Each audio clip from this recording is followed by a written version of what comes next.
नमस्कार दोस्तों, SBS study point के इस यूट्यूब चैनल पर आप सभी का बहुत बहुत स्वागत है। आज की इस वीडियो के माध्यम से बीएससी फोर्थ सेमेस्टर केमिस्ट्री का ऑब्जेक्टिव क्वेश्चन पेपर हम सॉल्व करने वाले हैं। ये क्वेश्चन पेपर मां शाकुंभरी विश्वविद्यालय सहारनपुर का है। ऐसे विद्यार्थी जो सहारनपुर विश्वविद्यालय के हैं यानी कि एमएसयू विश्वविद्यालय के हैं, वो सभी लोग अपनी आंसर की चेक कर लेंगे और जिनका एग्जाम अभी ऑब्जेक्टिव पैटर्न पर होना है, अगर आप 2025 सत्र में वीडियो देखेंगे तो भी आपके लिए कारगर होगा, क्योंकि ठीक यही प्रश्न आपकी यूनिवर्सिटी में पूछे जाएंगे। आप सब लोगों का दोस्तों लगातार सोशल मीडिया के थ्रू और व्हाट्सएप पर कमेंट आ रहा था, मैसेज आ रहा था कि सर जल्द से जल्द आंसर की प्रोवाइड करा दीजिए। आंसर की दोस्तों थोड़ा सा लाने में लेट इस वजह से हुआ क्योंकि कुछ काम से मैं बाहर गया हुआ था और इस वजह से क्लास स्थगित थी। तो आज हम प्रोवाइड कराएंगे एग्जैक्ट आंसर की। सभी लोग वीडियो को लाइक शेयर जरूर कर दीजिएगा। हमारे पास ये क्वेश्चन पेपर जो आया हुआ है ये बुकलेट सीरीज सी का है। अब किसी स्टूडेंट का बुकलेट सीरीज ए होगा, किसी का बी होगा, किसी में डी होगा या फिर ई और एफ, ये बुकलेट सीरीज इस प्रकार से बनते हैं। ठीक है, अब इसमें बुकलेट सीरीज में क्या होता है कि प्रश्न के जो क्रम है वो चेंज कर दिए जाते हैं, लेकिन सभी में जो प्रश्न सी में होगा वही प्रश्न ए में ही होगा, लेकिन उनके क्रम चेंज कर दिए जाते हैं। अब आपको करना क्या है, किसी एक प्रश्न को आपको चूज करना है और जैसे ही एक प्रश्न आपको मिला सभी प्रश्न सीरियल बाय सीरियल मिलते चले जाएंगे। तो चलिए दोस्तों स्टार्ट करते हैं आज की इस क्लास को और सॉल्व करते हैं इस प्रश्न पत्र को। सेमेस्टर फोर्थ में जो आपका पेपर टाइटल है वह quantum mechanics and analytical techniques है। इस प्रश्न पत्र में टोटल 75 क्वेश्चंस पूछे गए हैं, यानी 75 प्रश्न पूछे गए हैं और इनमें से 75 प्रश्न करने के लिए कहा गया था। पहला प्रश्न पूछा गया था, इन IR spectrum functional group region lies between. IR spectrum में क्रियात्मक समूह क्षेत्र मिलता है। तो क्रियात्मक समूह का जो क्षेत्र होता है वो दोस्तों 4000 से लेकर के 1000 के बीच में होता है। ठीक है, लेकिन यहाँ पर कोई ऑप्शन दिया नहीं गया है 4000 से लेकर के 1000, तो यहाँ पर 2000 सेंटीमीटर से लेकर के और 4000 सेंटीमीटर नंबर तक लगाएंगे। डी ऑप्शन पहले का करेक्ट उत्तर होगा। अगला क्वेश्चन है कि the C single bond H vibration frequency of alkane is. Alkene माफ कीजिएगा, एल्कीन में सी एच की दोलन आवृत्ति मिलती है, तो इसकी दोलन जो आवृत्ति है वो 2850 सेंटीमीटर इनवर्स है, यानी कि यहाँ पर आपका डी ऑप्शन करेक्ट उत्तर होगा दूसरे प्रश्न का। अगला क्वेश्चन देखिए, तीसरा प्रश्न, क्वेश्चन नंबर 3 इसमें है कि reduced mass mu of two atoms masses m1 and m2 में बी गिवन एज फॉलो। दो परमाणु जिनके परमाणु जो द्रव्यमान है वो क्रमशः क्या है, m1 है और m2 है, तो इनके रेड्यूसर्स मान के लिए मान किसके द्वारा व्यक्त किया जाता है। तो रेड्यूसर्स मास का जो फॉर्मूला होता है वो होता है mu equal to m1 m2 upon m1 plus m2। इस प्रकार से कौन सा ऑप्शन है यहाँ पर, ए वाला ऑप्शन सही उत्तर है। चले अगले प्रश्न की ओर, क्वेश्चन नंबर 7। इसमें एक पेज मिस है दोस्तों, जिन्होंने हमारे पास ये पेपर भेजा था उनका एक पेज मिस है, तो प्रयास करेंगे कि इसका जो है लास्ट में आंसर करा देंगे, टेलीग्राम पर डाल देंगे। क्वेश्चन नंबर 7 पूछा गया था कि factor that affect the chemical shift are. रासायनिक विस्थापन को प्रभावित करने वाले कारक इनमें से कौन से हैं। तो इनमें से प्रभावित करने वाले कारक कौन से हैं, हाइड्रोजन बॉन्ड है, वान डेर वाल अच्छरण, आदर्शिक प्रभाव, ये सभी हैं। ठीक है, ऑप्शन डी आपके 7वें प्रश्न का सही उत्तर था। क्वेश्चन नंबर 8 है जिसमें पूछा गया था, इन NMR spectrum if number of protons in 3 the ratio of intensity will be. तो इसका रेशियो जो होगा वो होगा 1:1:1। ठीक है, यहाँ पर सी ऑप्शन आपका करेक्ट उत्तर होगा 8वें प्रश्न में। अगला प्रश्न आ गया आपका क्वेश्चन नंबर 9 प्रश्न यहाँ पर है कि in compound CH2 single bond ClCl और CH3 hydrogen so splitting pattern and intensity of peak. तो इसमें जो इंटेंसिटी पीक आएगा वो सिंगलेट आएगा जो कि 0 होगा। सी ऑप्शन करेक्ट उत्तर है ऑप्शन क्वेश्चन नंबर 9 का। अगला प्रश्न देखिए, क्वेश्चन नंबर 10वां प्रश्न पूछा गया था, the assigned value of lambda for TMS peak. TMS peak के लिए लैम्डा का मान क्या होगा। तो इसका जो मान आएगा वो 0 होगा, 0 होगा। ऑप्शन नंबर ए 10वें प्रश्न का करेक्ट उत्तर है। अगला क्वेश्चन देखिए, क्वेश्चन नंबर 11 नंबर क्वेश्चन था, the NMR coupling constant J in the geminal coupling, यानी कि जेमिनल युग्मन में NMR युग्मन स्थिरांक J का मान कितना होता है। तो इसका जो मान होता है वो 10 हर्ट्ज से लेकर के 18 हर्ट्ज तक होता है। ऑप्शन सी इस क्वेश्चन का करेक्ट उत्तर हो जाएगा। बहुत सारे स्टूडेंट ने जो लगाया हुआ है ऑप्शन वो 9 से लेकर के 10 के बीच में लगाया हुआ है। ठीक है। लेकिन आपको बता दूं कि ये 20 और 10 के बीच में लाइज करता है, तो इसलिए हम ऑप्शन नंबर सी के साथ जाएंगे। हो सकता है इसका जो है आंसर यूनिवर्सिटी ऑप्शन बी भी मान सकती है। अब मेरे अनुसार दोस्तों सी वाला ऑप्शन करेक्ट उत्तर होगा। अगला क्वेश्चन है कि full form of FTIR। FTIR का पूर्ण रूप पूछा गया था, तो इसका जो पूर्ण रूप होता है वो होता है, क्या होता है दोस्तों, फोरियर ट्रांसफॉर्म इंफ्रारेड होता है। ऑप्शन ए 12 नंबर प्रश्न का सही उत्तर है। अगला क्वेश्चन इसमें है the value of tau. Tau का वैल्यू पूछा गया है, टाउ का मान इनमें से क्या होगा, तो ये हो जाएगा gamma equal to 10 plus lambda del, और डी ऑप्शन बी माफ कीजिएगा। 13 नंबर क्वेश्चन का जो सही ऑप्शन है वो ऑप्शन नंबर बी है। चले अगले प्रश्न की ओर। क्वेश्चन नंबर 14 जिसमें पूछा गया था chemical formula of TMS। TMS का पूछा गया है केमिकल फार्मूला, तो इसका जो केमिकल फार्मूला होता है वो होता है CH3 का होल 4 SI होता है, ठीक है। यानी option number A 14 number question का सही उत्तर था। चलिए नेक्स्ट क्वेश्चन की तरफ। क्वेश्चन नंबर 15 जिसमें पूछा गया है कि in mass spectrometry mass to the change ratio is given by, यानी द्रव्यमान स्पेक्ट्रोमेट्री में द्रव्यमान आवेश अनुपात को किस सूत्र से हम व्यक्त करते हैं, तो इसका जो सूत्र है वो है M/E H2R2 है, ठीक है। यहाँ पर ए वाला ऑप्शन करेक्ट उत्तर है 15 नंबर प्रश्न में। नेक्स्ट क्वेश्चन आ गया आपकी स्क्रीन पे, क्वेश्चन नंबर 16 जिसमें था at low energy of 10 electron volt methane undergoes the dissociation and gas, यानी कि 10 इलेक्ट्रॉन वोल्ट की कम ऊर्जा पर मीथेन के विच्छेदन से बनता है, तो मीथेन के विच्छेदन से CH4 का यहाँ पर प्लस चार्ज आ जाएगा। बी ऑप्शन इसमें करेक्ट उत्तर होगा। 17 नंबर प्रश्न है continuous extension to use with the distribution ratio is. सतत निष्कर्षण विधि प्रयुक्त की जाती है जबकि वितरण अनुपात इसका क्या होता है, तो इसका वितरण जो अनुपात होता है वो लो होता है, कम हो जाता है, ठीक है। यहाँ पर बी ऑप्शन सही होगा 17 नंबर प्रश्न में। क्वेश्चन नंबर 18 था inert solvent generally exact species, यानी कि अक्रिय विलायक द्वारा स्पेसिस का पृथक्करण होता है, तो ये नॉन पोलर में होता है। बी वाला ऑप्शन करेक्ट उत्तर होगा 18 नंबर प्रश्न में।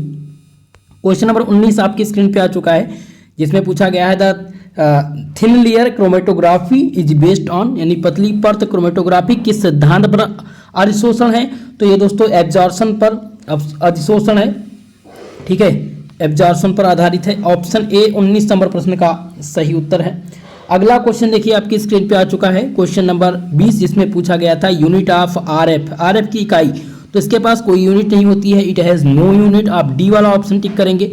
ये क्वेश्चन हर विश्वविद्यालय में पूछा जा चुका है, टाउ वाला और ये क्वेश्चन। अगला क्वेश्चन देखिए question number 21 in liquid chromatography the two liquids must be. द्रव क्रोमेटोग्राफी में दोनों द्रव होने चाहिए, तो दोनों द्रव जो होने चाहिए वो क्या होना चाहिए, परस्पर आबिले होने चाहिए, परस्पर आबिले। बी ऑप्शन सही है, 21 नंबर का बी वाला ऑप्शन करेक्ट उत्तर होगा। जिन्होंने दोस्तों विभिन्न यूनिवर्सिटी के जो प्रश्न पत्र मैंने सॉल्व करा रखा था, जैसे कि DDU यूनिवर्सिटी हो गई, राजा महेंद्र प्रताप अलीगढ़ विश्वविद्यालय, सिद्धार्थ विश्वविद्यालय, ठीक है, अगर इन सभी यूनिवर्सिटी के आपने क्वेश्चन पेपर देख रखे होंगे, इनको पढ़ करके गए होंगे, तो आपको निश्चित रूप पर बहुत सारे ऐसे प्रश्न मिले होंगे जो उन सभी विश्वविद्यालय में पूछे गए थे और आप में भी पूछे गए हैं। तो यहाँ पर क्वेश्चन नंबर 22 आपकी स्क्रीन पे आ चुका है, और 22 नंबर क्वेश्चन है कि सूत्र KP C1 में C1 तथा C2 के दो विलायकों में 1 व 2 क्रमशः विलय की सांद्रता है, इसको क्या कहते हैं, इसको डिस्ट्रीब्यूटिव लॉ कहते हैं, यानी जिसे वितरण का नियम कहा जाता है, या वितरण का अनुपातिक नियम, या फिर नरेस्ट का वितरण नियम कहा जाता है, या फिर ये सभी। दोस्तों ये सस्पेंस का क्वेश्चन है, मुझे लगता है कि डी वाला ऑप्शन इस क्वेश्चन में सही होना चाहिए।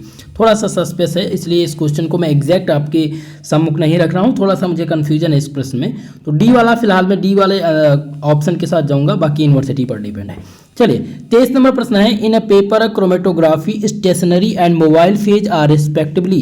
पेपर क्रोमेटोग्राफी में अस्थायी एवं गतिशील प्रावस्था के क्रम हैं, तो इनमें जो प्रावस्था के क्रम हैं वो लिक्विड होंगे, द्रव होगा, ठीक है। यहाँ पर ए ऑप्शन 23 नंबर का सही उत्तर है।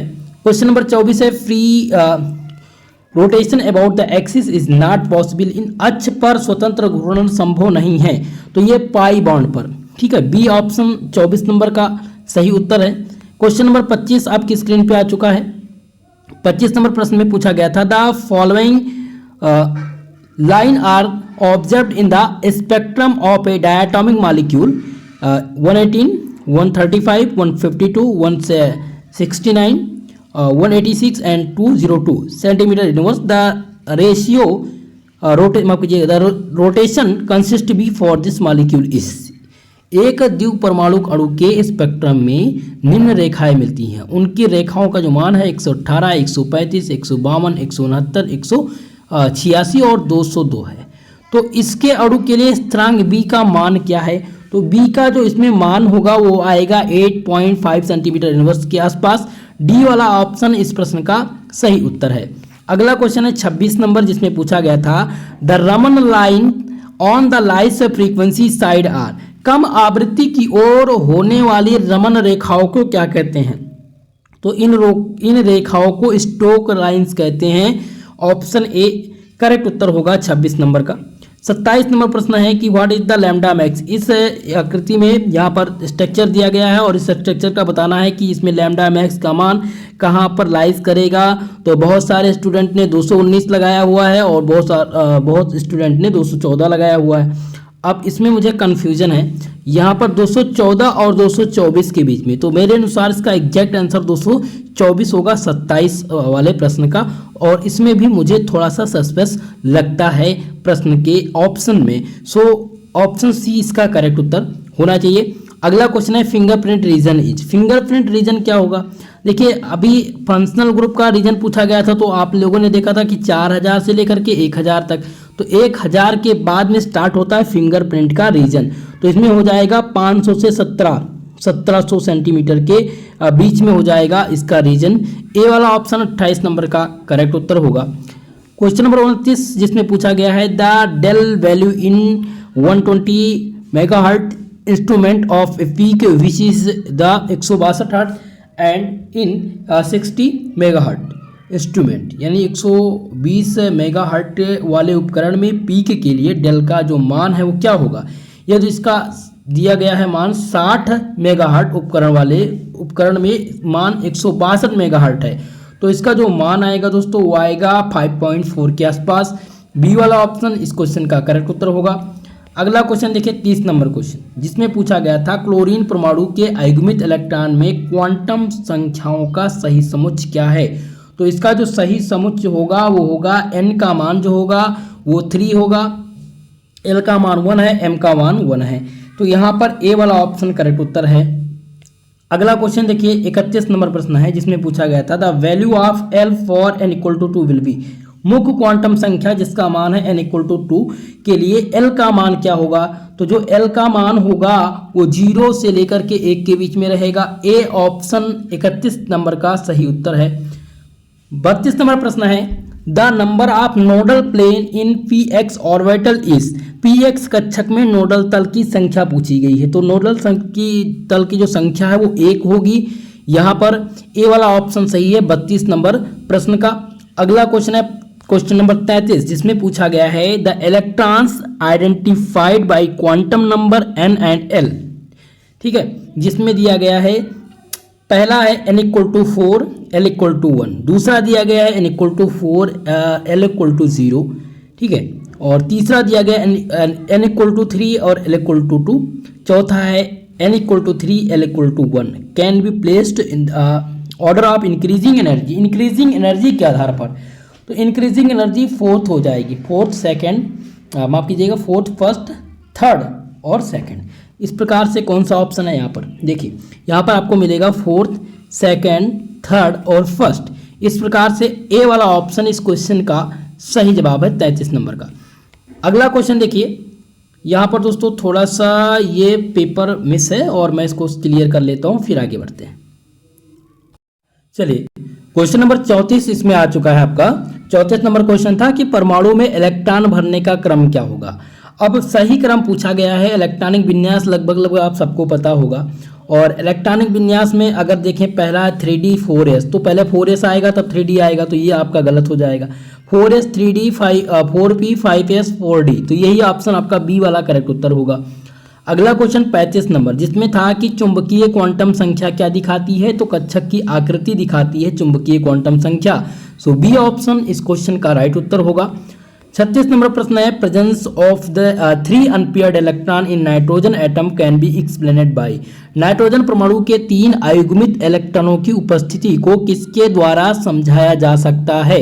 तो ये दोस्तों आप बाउ प्रिंसिपल के आधार पर समझाया जा सकता है या हुंड के नियम के अनुसार। तो आप लगाएंगे हुंड्स के नियम के अनुसार समझाया जा सकता है। बी ऑप्शन सही है 36 नंबर प्रश्न का। अगला क्वेश्चन है 37 नंबर प्रश्न, डी ब्रॉगली इक्वेशन इनमें से कौन सा है? तो lambda equal to H upon M B होता है डी ब्रॉगली का इक्वेशन। सो सी वाला ऑप्शन 37 नंबर का सही उत्तर है। अगला क्वेश्चन देखिए 38 नंबर प्रश्न आपकी स्क्रीन पे आ चुका है और जिसमें पूछा गया है कि Aufbau principle is not followed by, Aufbau के सिद्धांत का पालन इनमें से कौन सा नहीं करता है? तो पालन नहीं करेगा कॉपर और क्रोमियम, यहाँ पर ए वाला ऑप्शन करेक्ट उत्तर होगा।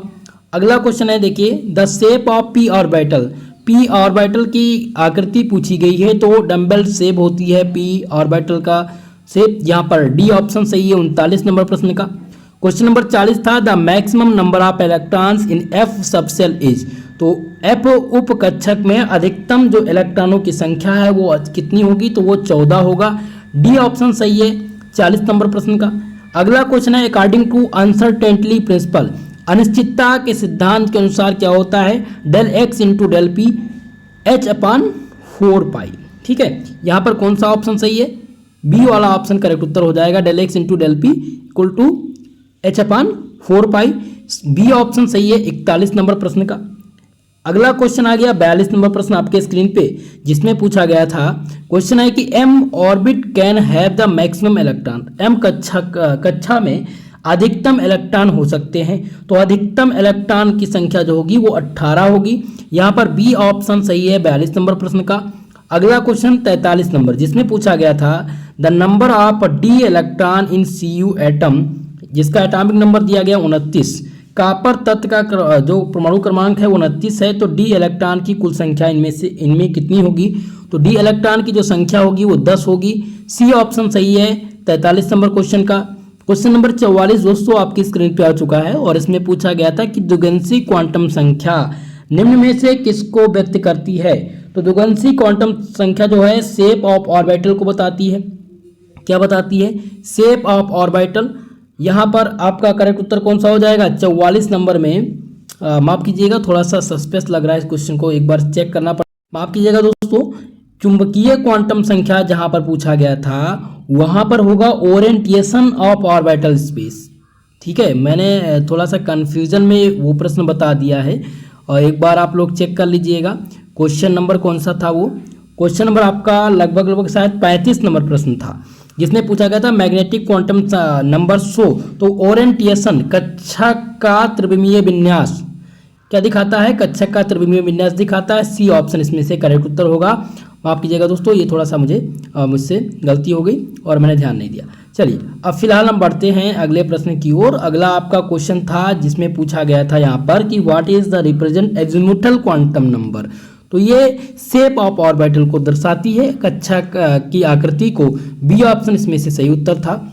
अगला क्वेश्चन है 45 नंबर, जिसमें है n+1 rule is a part of, n+1 किसका रूल है? तो ये रूल जो है ये बाउ प्रिंसिपल का एक प्रकार का नियम है, सी ऑप्शन इसमें से राइट उत्तर होगा। अगला क्वेश्चन देखिए, जिसमें पूछा गया है कि किसने सफलतापूर्वक प्रकाश विद्युत प्रभाव की व्याख्या की थी? तो प्रकाश विद्युत प्रभाव की जिन्होंने व्याख्या की थी उनका क्या नाम था? तो उनका नाम दोस्तों था आइंस्टीन। आइंस्टीन ने ये थ्योरी दी थी, सी ऑप्शन इस क्वेश्चन का करेक्ट उत्तर होगा। अगला क्वेश्चन है which of the following molecular orbital has the highest energy, निम्नलिखित में से किस अणु के कक्षक की ऊर्जा अधिकतम है? तो अधिकतम जो ऊर्जा होगी वो किस में होगी? वो होगी सिग्मा 2 पाई जेड में, यहाँ पर पी जेड में होगी, ए वाला ऑप्शन सही है 47 नंबर का। अगला क्वेश्चन है 48 नंबर, जिसमें है brief format of writing Schrodinger wave equation, तो इसको हम एच साई इक्वल टू ई साई लिखते हैं, सी ऑप्शन इसमें आपका राइट उत्तर होगा। ठीक है, चलिए अगला क्वेश्चन देखिए। नेक्स्ट क्वेश्चन है 49 नंबर क्वेश्चन, जिसमें है the relation between the frequency B, velocity C and wave number दिया गया है बी इज, तो इसका जो तरंग संबंध है वो क्या हो जाएगा? तो इसका जो आएगा वो सी ऑप्शन सही हो जाएगा, इसका जो रिलेशन है वो ऑप्शन सी दर्शाता है।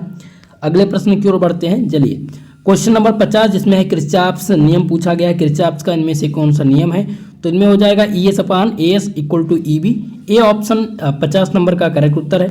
51 नंबर प्रश्न जिसमें पूछा गया था, for a black body in the thermal equilibrium emissivity epsilon is, black body के तापीय संतुलन की स्थिति में MCBT एप्सिलॉन का मान कितना है, तो इसका मान जो आएगा वो आएगा दोस्तों लगभग इसके आसपास।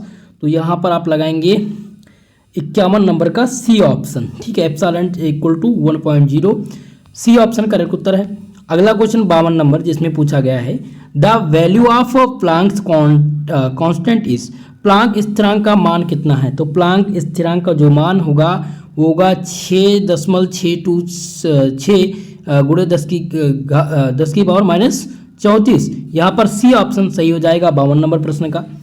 क्वेश्चन नंबर 53 जिसमें पूछा गया है कि photo electric effect is shown by the elements having, तो फोटो विद्युत प्रभाव में किन तत्वों में हो सकता है, तो जिन तत्वों में हाईएस्ट आयनाइजेशन पोटेंशियल होगा, आयनाइजेशन एनर्जी होगी उनके पास, ठीक है, बी ऑप्शन 53 नंबर का सही ऑप्शन है। 54 नंबर प्रश्न है, the ratio of the heat capacity CP and CB is denoted by the R, right value of R is, यानी ऊष्माधारिता CP/CB के अनुपात में R से व्यक्त करते हैं, तो R का सही मान क्या होगा, तो R का जो इसमें से सही मान है वो कौन सा हो जाएगा, वो हो जाएगा R = CP/CB। यहाँ पर बी ऑप्शन करेक्ट उत्तर है। अगला क्वेश्चन देखिए, नेक्स्ट क्वेश्चन आपका है 55 नंबर जिसमें Compton wavelength of the electron, electron की कंपटन तरंग दैर्ध्य इनमें से कौन सी होगी, तो हो जाएगा H/m0c, यहाँ पर ए ऑप्शन करेक्ट उत्तर है। नेक्स्ट क्वेश्चन देखते हैं, क्वेश्चन नंबर 56 जिसमें पूछा गया था कि equation lambda = H/mb is known as, ठीक है, तो इसको हम डी ब्रॉगली का इक्वेशन जानते हैं, लैम्डा = H/mb। चलिए बताने का प्रयास करेंगे कि ये क्या इंडिकेट करता है, ये हाइजेंसबर्ग का अनिश्चितता का सिद्धांत है या डी ब्रॉगली का इक्वेशन है, किरचॉफ्स का इक्वेशन है, तो इसमें से जो सही उत्तर हो जाएगा वो कौन सा हो जाएगा भैया, B option de Broglie equation. अगला क्वेश्चन देखिए 57 नंबर जिसमें है, a photon of wavelength 640 nm will have the energy, तो इसकी जो एनर्जी होगी वो होगी 3.106 × 10⁻19 के। ए ऑप्शन इस क्वेश्चन का करेक्ट उत्तर है। नेक्स्ट क्वेश्चन है 58 नंबर जिसमें है कि BMO is formed from atomic orbital by bonding अणु कक्षक, ठीक है, परमाणु कक्षक के निम्न द्वारा बनता है, तो ये कंस्ट्रक्टिव ओवरलैपिंग या फिर डिस्ट्रक्टिव ओवरलैपिंग से, तो ये विनाशकारी अतिव्यापन से बनता है, डिस्ट्रक्टिव ओवरलैपिंग। ए वाला ऑप्शन 58 नंबर का सही उत्तर होगा।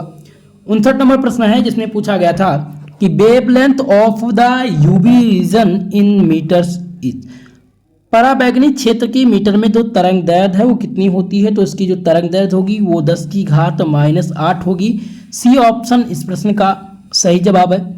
अगला क्वेश्चन देखिए 60 नंबर प्रश्न जिसमें पूछा गया था, the correct order of various types of molecular energy, विभिन्न प्रकार की ऊर्जाओं का सही क्रम, तो इसका जो सही क्रम है वो हो जाएगा यहाँ पर ऑप्शन नंबर ए आपका करेक्ट उत्तर है 60 नंबर क्वेश्चन का।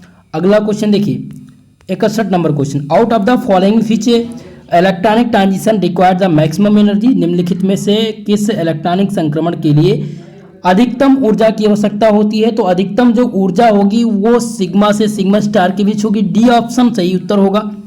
62 नंबर प्रश्न है, the selection rule of the rotational spectrum is, घूर्णी स्पेक्ट्रम के लिए चयन का नियम, तो चयन का जो नियम है वो हो जाएगा DJ = +-1, यहाँ पर सी ऑप्शन करेक्ट उत्तर हो जाएगा।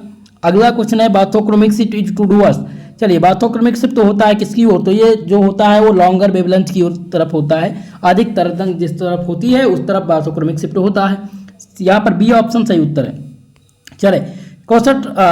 चलिए 64 नंबर प्रश्न आपकी स्क्रीन पे आ चुका है जिसमें पूछा गया था, the range of UV visible spectroscopy extend in between, यानी कि पराबैंगनी दृश्यमान स्पेक्ट्रोस्कोपी की रेंज होती है कितनी होती है, तो वो लगभग 200 से 800 के बीच में होती है, यहाँ पर ए ऑप्शन करेक्ट उत्तर है 64 नंबर प्रश्न का।